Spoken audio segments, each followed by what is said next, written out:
با سلام به مقام عظمای ولایت ابر اقتصاددان عالم امکان. بنده سبزعلی رضایی دارای دکترای اقتصاد با تخصص لاشخوری اکونومیک می باشم. نمره دکترای بنده هم 19.5.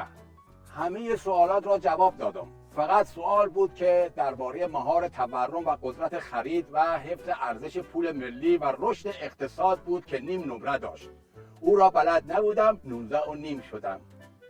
دوستی از من پرسید سبزعلی تو از کی تصمیم گرفتی دکترای اقتصاد بشی؟ گفتم از وقتی که امام گفت اقتصاد مال خره. بهترین خاطرات من همان سالهای دانشگاه هست. یادش به خیر 6-7 تا دکتر اقتصاد پول میگرفتن میآمدن به من درس میدادن. من هم تخت میگرفتم میخوابیدم. خیلی حال میداد. روز امتحان هم خیلی باحال بود. استاد میگفت بنویس خیار، من مینوشتم چنار. گفت بخوان، خوندم منار. بعد چک رو امضا کردم، او هم دکترای من رو امضا کرد. من فعالیت‌های اقتصادی خودم رو با گروگانگیری شروع کردم. الانم یکی از تزهای اقتصادی من همینه که غربی‌ها رو گروگان بگیریم، به جاش بگیم آمریکا قیمت دلار را بیار پایین. البته راه حل‌های دیگری هم دارم. یکی از راه حل‌ها اینه که بیاییم اسم کشور رو عوض کنیم. اون وقت هر کی گفت تحریمتون کردیم میگیم به ما چه، اسم کشورمون یه چیز دیگه است.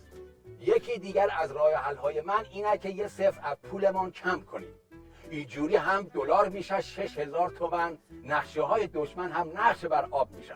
الان وضعیت مملکت طوریه که هر خری در نظام راجع به هر مسئله نظر میده که این از دستاوردهای آقای رئیسی است. مردی که با مدرک 6 ابتدایی به عنوان سوزنبان لوکوموتیر قطار پیشرفت پا را گذاشته رو گاز با چنان سرعتی میره که همه تو قطار به سرگیجه و دلپیچه افتادند. در پایان حرفام را با خاطره از مقام عظما به پایان میرسانم. یک شب نشسته بودیم پای منقل. گفتم مقام عظما میخوام کاری کنم ریال ایران قوی ترین پول منطقه بشه. حضرت آقای نگاهی تو چشمام کرد، گفت خوشم آمد. معلوم شد موادی که امشب زدیم قوی ترین مواد منطقه است.